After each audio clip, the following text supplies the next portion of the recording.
the amount of time we have. So I'm just going to start recording so that, again, it's captured for later.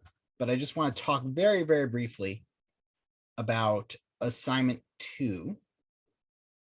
Because the big thing that you will have not learned how to do is generics. And now I have the video. Now I have videos on that, generics, and generics are pretty important.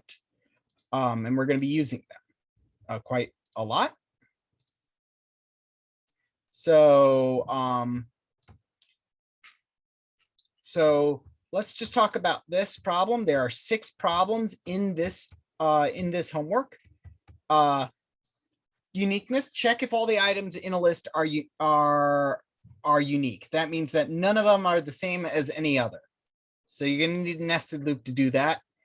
For all multiples, look through an integer, give me all the items in it that are multiples of this. These should resemble the kind of problems you may have handled with arrays, except instead of dealing with arrays, you're going to be dealing with lists.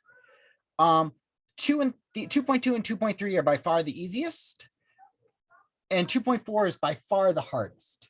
And we will go over that one in class together after everybody's had an attempt at it. If you're trying, and if you're like, I think I have a solution, but it's not, but Java's not letting me do it, talk to me, because I know exactly why that is. So 2.6 is a trap. There's a trap in there. You will want to, so please be sure to test it exactly on my inputs and out on my inputs, which is that given 1, 4, 5, 6, 5, 5, 2, and the integer 5, you're supposed to get 1, 4, 6, 2. So here we have a list and 5, so remove all the 5s from that list. Turns out that basically your first attempt will probably be wrong. If you do it the way I think you're going to do it, you will probably end up with, instead of 1, 4, 6, 2, you'll end up with 1, 4, 6, 5, 2. So that will be, so that's what will happen there. Now, let's go ahead and just briefly talk about generics. Okay. So, generics are serve 2 purposes. One is they reduce the amount of code writing you have to do when you write methods. Right, it would be annoying if you had to write a method that worked for an array of integers, and then you had to write a method, the same method, but now you had to do it for doubles, and now you had to do it for strings. Right. This is something called boilerplating, where basically it's the same method. The only thing is that changes the type. And that's one of the things that generics solves. Another thing that generics do is that they keep you as the programmer from accidentally shooting yourself in the foot, metaphorically speaking. So I'm going to start a new project, and I will share my screen in a moment. Next.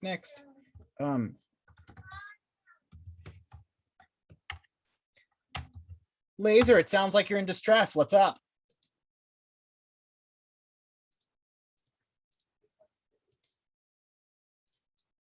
New class, and we are going to do generic example. Okay, and now I will share my screen, and okay, so here we go. So how does this work? So the idea here is with generics, PSVM, hit tab, boom, public static void main, instantly produced. The idea here with generics is that we've got ourselves a list, right? And I'm not going to use the generics like I'm supposed to. Let me go ahead and resolve the import. Import it, please, from list is equal to new array list. Now, our list is an interface, so we can't exactly use it there. If you don't know what an interface is, watch the videos, but essentially it's like the blueprint for a class. It's an incomplete class that basically says that all lists have these features common to them. But it's up to whoever decides to write their list to come up with how those are implemented. So array lists are lists that are built using arrays underneath it. Again, watch the videos, makes more sense. But here's the thing about lists. We can add, they're pretty useful because they, unlike arrays, you can just add items to them. So here I can add 4, and now I'm going to add,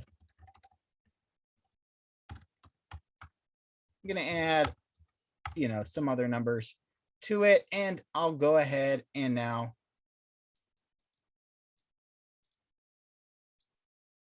run this program, and we'll see that it doesn't do anything because I forgot to do S out, hit tab, boom, and I forgot to print it out. You'll also notice that there's a lot of yellow highlighting going on. This is Java yelling at the IDE, yelling at me, hey, you've got errors. There's not errors, warnings. Raw use of parameterized class list, raw use of array list, unchecked call to add E as a member of raw type. Basically, it's yelling at me for not using generics. Okay, now lists. Now I've added this. So say I've got a list of numbers here, right? If I want to sum up this list, here's where generics kind of come in handy. So let's go for int I. You know what? I'm just going to go ahead. Yeah, for int I is equal to 0.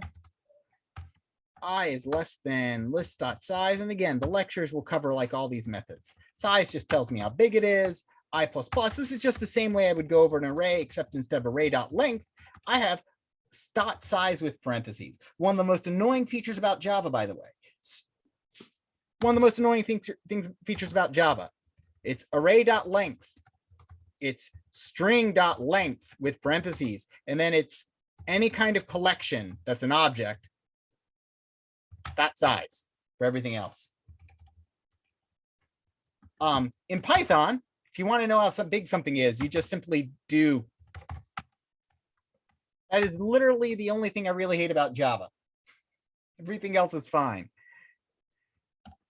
So it's just that it's I understand why they have it, kind of, but it still irks me every time I have to teach it. Okay, so I'm gonna go ahead. So if I want to sum this up, I'm gonna go int sum. I'm gonna do a running sum. Int sum is equal to 0. And then I will just simply sout the sum. I'll just print out the sum, right? After I add all the numbers. So go through the number. So the way I get something from a list is, rather than doing, right, if it was an array, I'd go like ri, right, is equal to, right? Makes sense? I'd do that for an array. But for a list, we don't use subscript notation. And for a list, we use a method instead called get to get something out. So I'll just simply say get index I. And here's where generics start making it useful. So I get not an error, but a full-fledged warning saying, hey, you need to cast this to an int. You're going like, but I put int in here. So what's going on here? Well, if we look at this return type, it returns an object. This is because list stores things in it. And if it doesn't know what those things that are stored in it are, is then okay,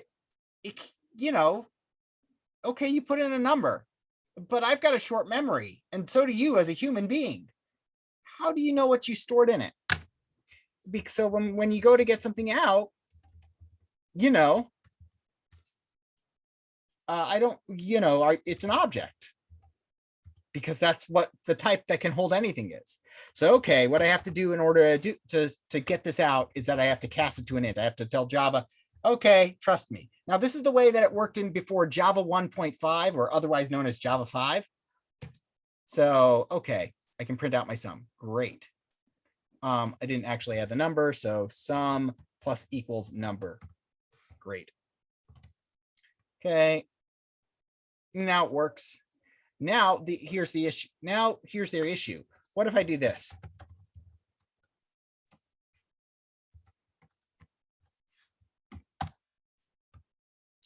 Run it, I'll get a runtime exception saying that I could not detect. And it's, before compiling, it says, hey, you can't turn strings into an integer. But I only wanted to add lists into here, but I accidentally added something else. So generics help prevent that. Because typically when you are creating a list of things, you only want one kind of thing in it. So we can put a restriction on this. And it works like this. We use the generic notation, which is just these less than greater than signs. And the way we're going to write this is list of integer. Now, why I'm doing integer rather than int, which is the wrapper class for an int. What the heck is a wrapper class? Again, check the videos. It takes about 3 minutes to explain, so I will just talk about it right now. Anyway, what is very briefly, but it goes into more detail. A wrapper class, sometimes you need an object or a class, an object type rather than a primitive, right? And ints, doubles, and the rest are all primitives. But sometimes it's useful to represent these things as objects. So every primitive has a equivalent object type. Integers have ints, or ints have integers. Doubles have doubles. Cars have characters. And so on and so forth. So each primitive type has its equivalent type. So, and you have to put a class type. You can't put a primitive type in here. So that's like if I put in an int, it says, hey, I need some kind of object type, some kind of class type. So you go, okay. So list of integers. So we write integer. So the way we read this is list of integers, which means that basically that the only thing that can go in here are ints or integers. And then is a new array list of integers. Now you'll notice this is grayed out. This is because me writing integer over here is actually redundant. It can figure out what it needs to be from the left side. So you can just leave it like this with what's called diamond notation because it looks like a diamond. So this creates a new array list of integers. And now look at this. This gives me an error saying, hey, you can't add a string to a list of integers. So without this, it says the add method will take in E, a generic type E, which if you don't put anything in for it, it's gonna be an object. You can put any object in. But now when I say string, when I say integer, all those E's in the code are actually going to be dynamically replaced with the integer for this instance of the class, which is really cool. And basically I have something that basically says this is a list of integers, so you can't add a string here. And now I don't need a cast.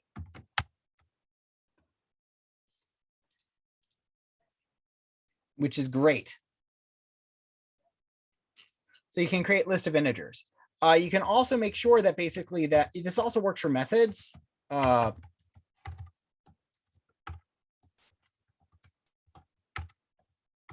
Public static int sum takes in a list of integers.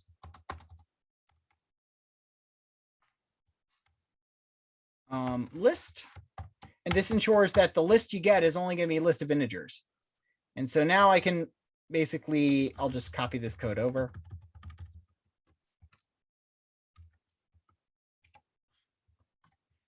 Return sum. And now what I'll print out is I'll instead print out sum of list.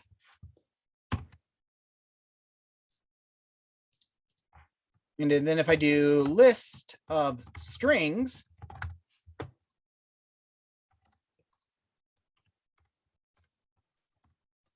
right, so I created a list of strings called word and pretend I add stuff to it. But now if I try to pass this in, it's going to give me an error saying, hey, this needs to be a list of integers. You gave me a list of strings. This isn't going to work. Okay, But what if you don't, when you want to write a method that needs a list, but you don't know what's going to be in there? Like say our unique method in the homework. Then what we need to write is public public static, and you can put whatever you want in between these less than and greater than sign, but I put E.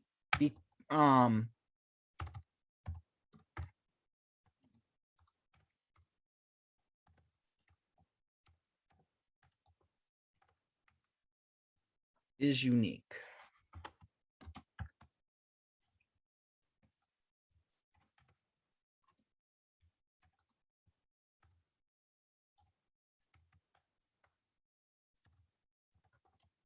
So this looks weird and scary, but I assure you it's not. Now, one thing you don't want to do is you don't want to do this over here. It will cause a lot of pain. And the reason why is because what we're doing is that we're saying that E is a generic type. Whenever you call this method, whatever type you put in here in the argument is going to be replaced throughout the code. So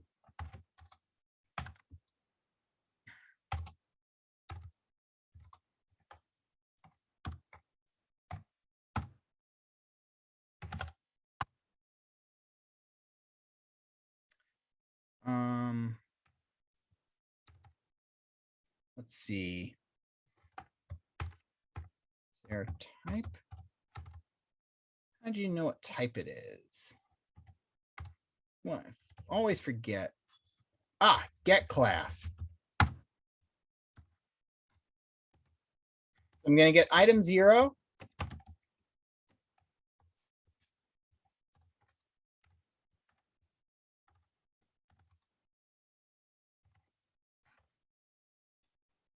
Can I do that? I wonder.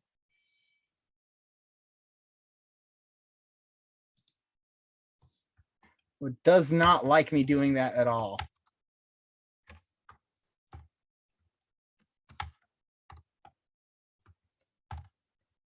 I always forget how messy things like instance of can be.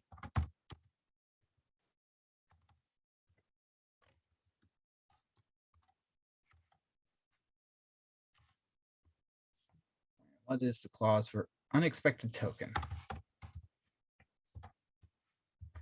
Oh, right. I'm dumb. So no, it's just late for me.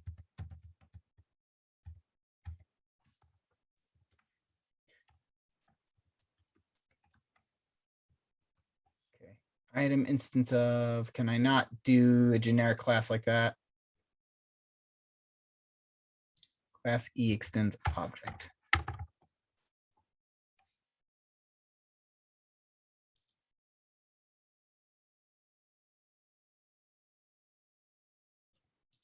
And always sorry, I almost never use instance of. So there we go. So it doesn't accept it with the generic. So here we go. We're going to get item 0. I'm going to print out the class and then print out whether true or false is in an instance of an integer or string. So let's go ahead. So I'm going to sum up so I'm going to go ahead and do is unique list. And then I need to do words dot add hello.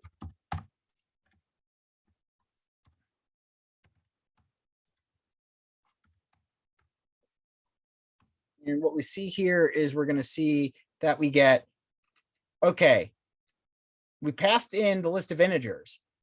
And so now all the E's become integers, right? Printed out what is item? It's an integer. Is it a type? Is it an integer? Yes. Is it a string? No. When we passed in words, the E transformed into strings because it's a list of strings.